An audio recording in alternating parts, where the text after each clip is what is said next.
पंढरपूर नगरीमध्ये जमले आहेत सर्व भाग्यवंत.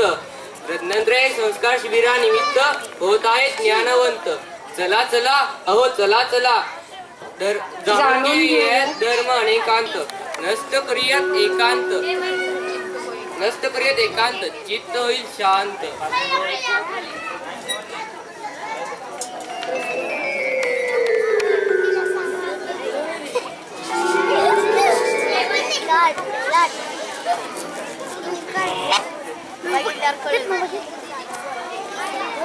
आजकाल आपण बघत आहोत की सगळीकडे हिंसाचार दहशतवाद वाढलेला आहे. यामुळे सर्वसामान्य नागरिक त्रस्त झालेला आहे. प्रत्येक जण आपलेच म्हणणे कसे सत्य आहे हे पटवून देत आहे. वास्तविक पाहता कुठल्याही गोष्टीला अनेक बाजू असतात, परंतु आपण त्या व्यवस्थित समजून घेत नाही व स्वतःच्याच मताचा हट्ट धरून बसतो. यामुळे कोणाचाच फायदा होत नाही.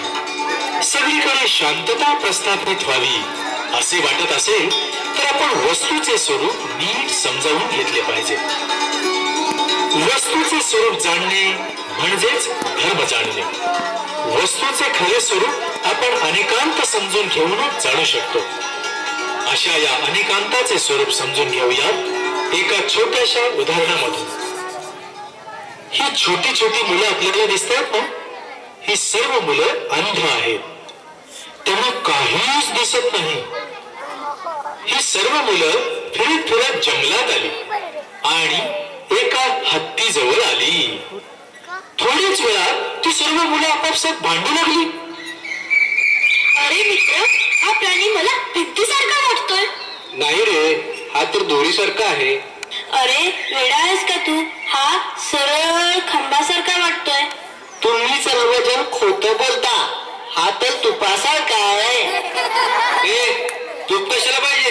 अरे तू तूप नाही सुपासारखा म्हणतोय. तुम्हाला काय काय वाटना, पण मला मात्र रामाच्या धनुष्यासारखंच वाटतं बघा. शांत बस. आणि शहाण्यांनो, काय चाललंय तुमचं? एक म्हणतो भिंतीसारखा, दुसरा म्हणतो दोरीसारखा, हा काय म्हणतो तुपासारखा, आणि याला तर रामाच्या धनुष्यासारखा. अरे हा तर केळीच्या झाडासारखा आहे. आंब्यासारखा आहे, आंब्यासारखा आहे, भिंतीसारखा आहे. मुलांना का म्हणता? म्हणण्याचे कारण तर सांगा.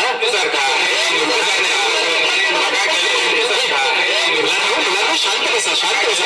अरे अरे असं भांडू नका. तुमचे सर्वांचे म्हणणे बरोबर आहे, परंतु प्रत्येकाने फक्त स्वतःचीच बाजू मांडली.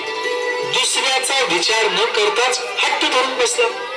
तुम्ही सांगितलेल्या सर्व अंगांचा मिळून हत्ती हा प्राणी तयार होतो. अरे हत्ती एकच आहे, तरी देखील तुम्हाला वेगवेगळ्या रूपाने तो भासला. हे बघा, हा राजू. याच्या वडिलांच्या अपेक्षेने हा मुलगा आहे, काय की नाही? परंतु त्याच्या मुलाच्या अपेक्षेने वडील पण आहे. तोच कुणाचा काका आहे, मामा आहे, भाऊ आहे ना?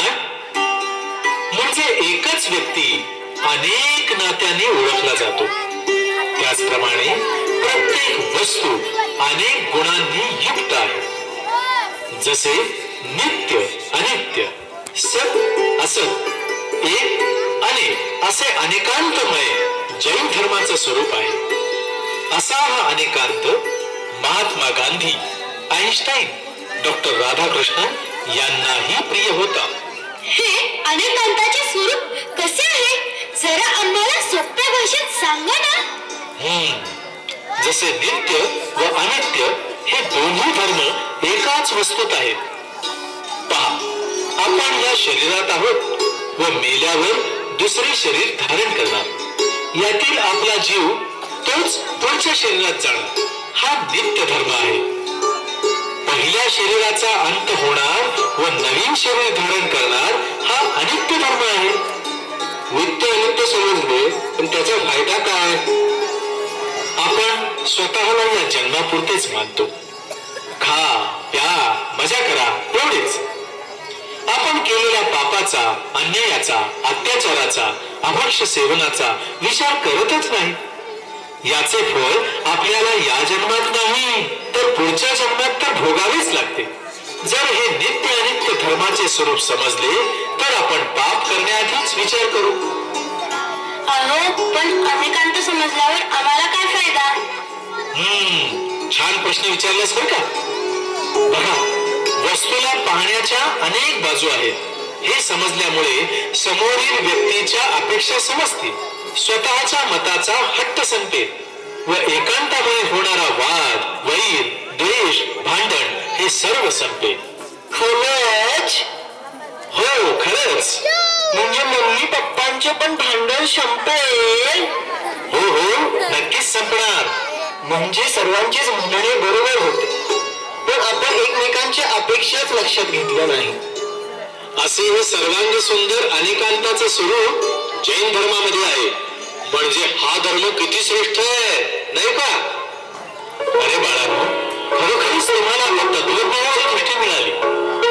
एका शायरने म्हटलेलंच आहे, जिस गांव में जिन मंदिर नहीं वह गांव गांव नहीं, जिस ज्ञान में सम्यकता नहीं वह ज्ञान ज्ञान नहीं, और जिसकी दृष्टि में अनेकांत नहीं वह दृष्टि दृष्टि ही नहीं.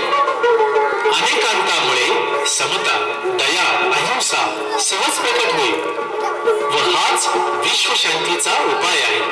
तेव्हाच हे विश्व सत्य, शिव व सुंदर दिसेल.